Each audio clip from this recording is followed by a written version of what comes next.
కుటుంబంపై ఇటీవల కొద్దిమంది ఆత్మకూరు నియోజకవర్గానికి చెందిన టీడీపీ నాయకులు చేసిన ఆరోపణలపై అన్ని మండలాల కన్వీనర్లు, జడ్పీటీసీ ప్రసన్న, ద్వితీయ శ్రేణి నాయకులు తీవ్రస్థాయిలో విరుచుకుపడ్డారు. మేకపాటి కుటుంబాన్ని విమర్శించే స్థాయి మీకు లేదని, అసలు వాళ్ల పేరు ఎత్తే స్థాయి కూడా మీకు లేదని తీవ్రస్థాయిలో విరుచుకుపడ్డారు. జిల్లాలో మచ్చలేని కుటుంబం మేకపాటి కుటుంబం అని, అలాంటి కుటుంబం పైనే నిందలు వేస్తారా అంటూ ఘాటుగా హెచ్చరించారు. అది కూడా క్రెడిట్ చోరీ చేస్తూ దొంగలు ఊళ్ళు పంచుకున్నట్టు మేము తెచ్చిన జిల్లా పరిషత్ వర్క్ ని ఈ రోజు మీరు డివైడ్ చేసి వర్కులు చేసుకుంటూ మీ క్రెడిట్ చోరీ. అక్కడ కూడా కింద లెవెల్ నుంచి మీరు ఈ స్థాయిలో ఇది చేస్తూ మా విక్రమన్ అనే స్థాయి మీకు అసలు ఎక్కడుంది? ఏ రోజు కూడా ఆయన ఒకరిని విమర్శించరు, తక్కువ చేసి మాట్లాడరు. మొన్న అంత ప్రెస్ మీట్ పెట్టిదా ఎక్కడైనా సరే రెస్పెక్ట్ లేకుండా ఆయన మాట్లాడారా? మీరు ఎందుకు అంత ఆవేశపడుతున్నారు? అంటే మీకు చెప్పే ఆన్సర్స్ లేక, ఆయన అడిగిన క్వశ్చన్స్ కి ఆన్సర్స్ చెప్పండి. అది ఒక్కరు కూడా మీరు ఉన్న ప్రెస్ మీట్ లో చెప్పలేదు. ఓన్లీ నా ఫ్యామిలీని తిట్టడం కాన్సెప్ట్ గా పెట్టారు తప్పించి మా విక్రమన్న ఇసుక గురించి అడిగారు, ఆన్సర్ లేదు. జరిగే అవినీతి గురించి ఈ రోజు డెవలప్మెంట్ లేకుండానే ఆ రోజు గౌతమ్ అన్న సెజ్ తీసుకొస్తే కదా ఈ రోజు రియల్ ఎస్టేట్ లో కోట్లు రేట్ పెరిగిపోతే మీరందరూ ఈ రోజు ల్యాండ్స్ మీద పడి ఆక్యుపై చేసుకుంటా ఉన్నారు. డెవలప్మెంట్ మీకే చేసి వెళ్ళారు మా గౌతమ్ సార్. ఆ రోజు తెజ్ కాబట్టి ఈ రోజు కోట్లలోకి ల్యాండ్ వెళ్ళబట్టి మీరు ఈ రోజు ఆ ల్యాండ్ అంతా ఆక్యుపై చేసే పనిలో అవినీతిలో ఉన్నారు. కాబట్టి ఇంకొకసారి ఎప్పుడైనా ఒక మనం అనేటప్పుడు మనకు ఆ స్థాయి ఉందా లేదా ఆలోచించుకొని మాట్లాడితే బాగుంటది. మీ గురించి కూడా మాట్లాడడానికి చాలాసేపు పట్టదు.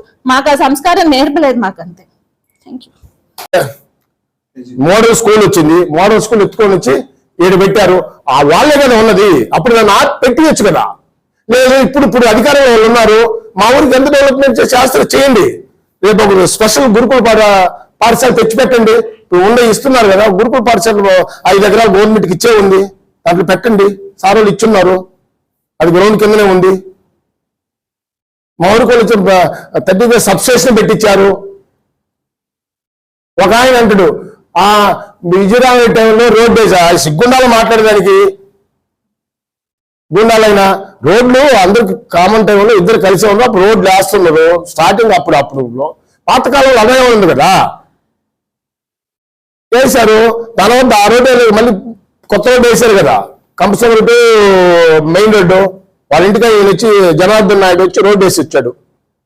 రాసేటువంటి వ్యక్తిని మీరు ఏ విధంగా పరీక్షలు తయారు చేయడంలో కంప్యూటర్ ఆపరేటర్ మీరు ఏ విధంగా పెట్టుకుని ఉంటారు?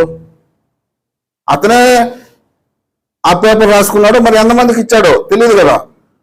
ఇవన్నీ ఏంటి? కళ్ళకు కనపడుతున్నటువంటి వాస్తవాలు, కళ్ళకు కనబడుతున్నటువంటి వాస్తవాలు. మేము డిఎస్సీలు అవినీతి చేయలేదు మీరంటే సరిపోతుందా?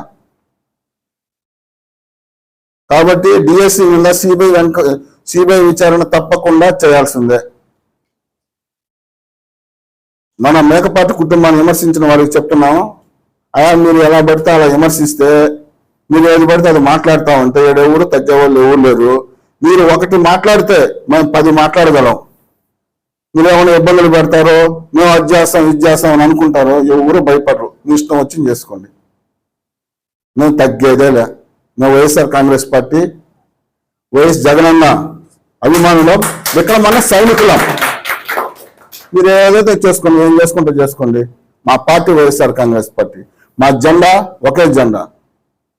మా ఎజెండా వైఎస్ జగనన్న ముఖ్యమంత్రి చేసుకోవడం, పేద ప్రజలందరికీ మంచి పరిపాలన అందించేటువంటి జగనన్న 2029 సంవత్సరంలో ఖచ్చితంగా ముఖ్యమంత్రి అవుతాడు.